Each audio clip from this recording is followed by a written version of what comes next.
নমস্কার। তো আপনাদের সবাইকে স্বাগত জানাই আমার চ্যানেলের নতুন একটি ভিডিওতে। আশা করি আপনারা সবাই খুব ভালো আছেন, আমিও খুব ভালো আছি। তো এটা আমার চ্যানেলের প্রথম লং ভিডিও হতে চলেছে। তো এর আগে 2-4টে শর্ট ভিডিও দিয়েছি চ্যানেলে, তো এটাই আমার প্রথম লং ভিডিও। তো কিছু কথা বলে নিই, কারণ শর্ট ভিডিওতে তো সেভাবে কথা বলার সুযোগ থাকে না, তার জন্য বলতে পারি না। তো আসলে আমি অনেক দিন ধরেই বিভিন্ন ধরনের ব্লগ দেখি এবং আমার খুব ভালো লাগে ব্লগ দেখতে। তো তার জন্য দেখতে দেখতেই আমার মনে হতো তখন যে আমিও ব্লগ বানাবো এভাবে, তো একটা চ্যানেল খুলবো। তো কোনো কারণে হচ্ছিল না, তো কিছুদিন আগেই তো সেই ইচ্ছে আরও জোরালো হলো যে এবারে আমাকে একটা চ্যানেল খুলে ভিডিও বানাতেই হবে। তো তারপরে অনেক ভিডিও দেখে টেখে তারপরে একটা চ্যানেল খুললাম। তো আমার দাদাও সাথে ছিল, ও সাহায্য করলো আমাকে এই চ্যানেলটি খোলার জন্য। তো চ্যানেল খুলে নেওয়ার পর তো আরেকটা সমস্যা হলো যে আমি তো ভিডিও সেভাবে কোনো দিনও আগে বানাইনি, কীভাবে এডিট করতে হবে ভিডিও, তো কীভাবে ভিডিও বানাতে হবে। তো আগে ওই যেরকম নর্মালি ছবি তুলতাম কোথাও ঘুরতে গেলে, বা এমনি নর্মালি ছবি তুলতাম, আপলোড করতাম ফেসবুকে বা ইনস্টাগ্রামে এইসব। তো কীভাবে ভিডিও এডিট করতে হয় তো সেই ধারণা খুব একটা ছিল না। তো তার জন্যও অনেক ভিডিও দেখি। তো ভিডিও দেখে কিছুটা শিখলাম, খুবই কম, মানে যতটুকু দরকার প্রাইমারি ততটুকুই শিখেছি। তো এখনও শিখছি আমি এডিট করা। তারপরে এইসব করা হলো। তো এইসব করার পরে আরেকটা প্রধান সমস্যা হলো, মানে মাথায় এলো যে যখন আপলোড করতে হবে ভিডিও, তখন ভাবলাম যে আমাকে সবাই দেখবে, আমার কথা সবাই শুনবে, কেমন লাগবে আমাকে। তো এইসব ভাবতে ভাবতে তো ভাবলাম না, যে সিদ্ধান্ত যখন নিয়েছি যে ভিডিও করব, ব্লগ বানাবো, তো আর ভেবে লাভ নেই। তো তারপরে প্রথমে আপলোড করলাম কিছু শর্টস ভিডিও, তারপরে আমি লং ভিডিও, এটাই প্রথম।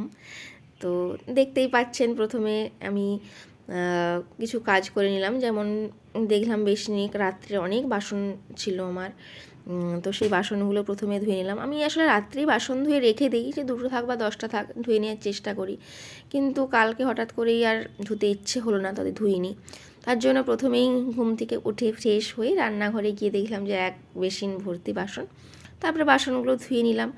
ধুয়ে নেওয়ার পরে তখন সৌরভ বাজারে গিয়েছিল, বাজার থেকে আনলো মুড়ি। তো মুড়িটা আমরা খুব দুজনেই খেতে ভালোবাসি, তার জন্য সবসময় মুড়িটা থাকে।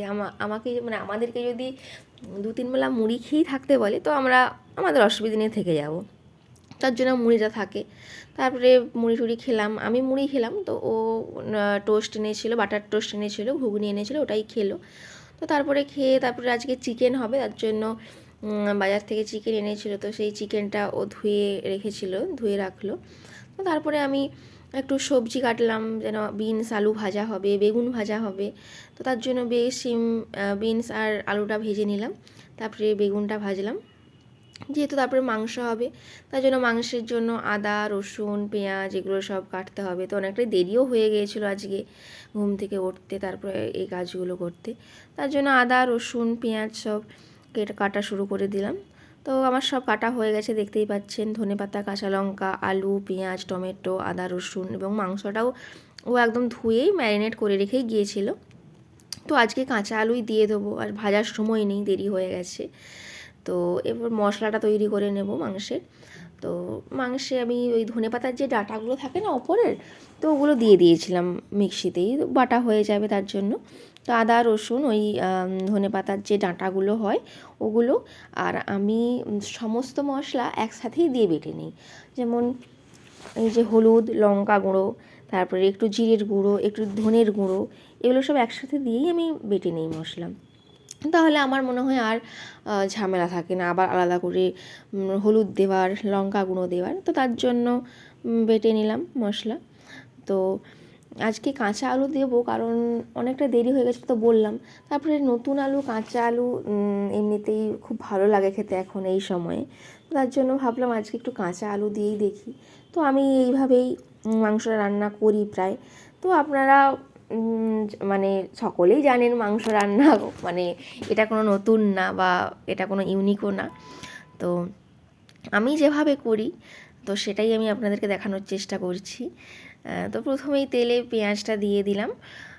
পেঁয়াজটার সাথে একটু একবার নেড়ে নিয়ে তারপরে পেঁয়াজটার সাথে আমি টমেটো দিয়ে দিলাম, কারণ আমি টমেটো আর পেঁয়াজটাকে একসাথেই ভেজে নিই। তো আমি এভাবেই রান্না করি। তো আরও অনেকভাবেও রান্না করি। আগে যেমন করতাম টমেটোটা এখন দিতাম না। টমেটো আমি দিতাম যখন মাংস দিতাম, তো আমি মাংসের সাথেই টমেটোটা দিতাম, তো এখন দিতাম না। তো তারপরে এই তো পেঁয়াজের সাথে তারপর টমেটোটা দিয়ে দিলাম। টমেটোটা এখন ভাজা হোক। তারপরে এই যে মাঝে একটু কাঁচা লঙ্কাও দিয়েছিলাম, ওটার ভিডিও করা হয়নি। তো একটু মশলাটা পেস্ট করেছিলাম, তারপরে পেঁয়াজটার টমেটোটা ঠিকমতো ভাজা হয়ে গেলে, মানে লাল লাল হয়ে গেলে পেঁয়াজটা, তারপরে মশলাটা দিয়ে রেখেছিলাম। তো তারপরে একটু জল দিয়ে দিলাম, যে মশলা বাটি ধোয়ার যে জলটা, ওটাই দিয়ে দিয়েছিলাম মশলাতে। তো তারপর মশলাটা আমার এখানে কষানো হয়ে গেছে, কারণ দেখতেই পাচ্ছেন সাইড দিয়ে তেল ছাড়ছে। তো তারপরে ওই মশলার মধ্যেই প্রথমে যে কাঁচা আলুগুলো ছিল ওগুলোই দিয়ে দিলাম, কারণ আলুগুলো প্রথম থেকে না দিলে যেহেতু কাঁচা, মানে আগে থেকে ভাজা হয়নি বা সেদ্ধ করা হয়নি, তার জন্য এখনই দিয়ে দিলাম আলুগুলো। তাহলে মাংস কষার সময়কে মোটামুটি এগুলো হয়ে যাবে। তারপরে জল দিয়ে যখন একটু ফোটাবো, তো এগুলো একদম ফুল কমপ্লিট সেদ্ধ হয়ে যাবে। তারপর আলুর পরে মাংসগুলো দিলাম। তো মাংস দিয়ে নাড়ানাড়ি মশলার সাথে ভালো করে মিশিয়ে নিলাম। তো আমি আসলে এক হাতে ক্যামেরা ধরেছি আর এক হাতে খুন্তি দিয়ে নাড়ছি, তো তার জন্য কড়াইটা নড়ে যাচ্ছে। তো এটা প্লিজ আপনারা একটু অ্যাডজাস্ট করে নেবেন। তো আসলে আমি তো একাই থাকি, তো একাকেই ক্যামেরাটা ধরতে হচ্ছে। তো এখনও ট্রাইপড বা কিছু এগুলো এখনও আমার কাছে নেই। তো আশা করছি খুব তাড়াতাড়ি নেব, কারণ ভিডিও এভাবে তো বানানো খুবই অসুবিধে। তারপরে এখানে মাঝে মধ্যে চাপা খুলে নেড়ে দিচ্ছিলাম, অনেকবারই এটা করেছিলাম। তো তারপরে এখানে প্রায় এটা কষা হয়েই গেছে, মাংসটা দেখতেই পাচ্ছেন, মাংসটার কালারটাও চেঞ্জ হয়ে গেছে, সাইড দিয়ে তেল ছাড়ছে। তো তারপরে কষা হয়ে যাওয়ার পরে তো হচ্ছে যে গরম জল করে নিয়েছিলাম আমি, কারণ মাংসতে আমি গরম জলটাই দেওয়ার চেষ্টা করি সময় থাকলে, কারণ গরম জলটা দিলে টেস্টটা একটু ভালো হয়, আর কুকিং প্রসেসটা মানে চালুই থাকে। আর ঠান্ডা জল দিলে তো অফ হয়ে যায়, মানে আবার ওটা গরম হতে জলটার সময় লাগে। তো গরম জলটাই দিয়ে দিলাম। দেওয়ার পরে একটু জলের উপরে ধনেপাতা একটু কুচিয়ে যে পাতাগুলো যে ছিল ওগুলো দিয়ে দিলাম। তো এটা এখন আস্তে করে ফুটতে থাক, একদম লো ফ্লেমে দিয়ে দিয়েছিলাম, আস্তে করে ফুটতে থাক। ওটা একটু নুনটা চেক করে তারপর নামিয়ে নিয়েছিলাম। তো আজকে রান্না এটাই হয়েছে, বেগুন ভাজা, বিনস আলু ভাজা, মাংস, চাটনি আর একটু লেবু আর পেঁয়াজ, আর এগুলোই আজকে। আর এখানে আছে, হাঁড়িতে আছে ভাত। তো এটাই আজকে আমাদের দুপুরের মেনু। তো তারপরে এই বাসনগুলো, রান্নার বাসন সব ধুয়ে নিয়েছিলাম। তো আজ এই পর্যন্তই। ভিডিওটি ভালো লাগলে অবশ্যই লাইক, কমেন্ট এবং শেয়ার করবেন, আর চ্যানেলটিকে সাবস্ক্রাইব করে দেবেন। নমস্কার।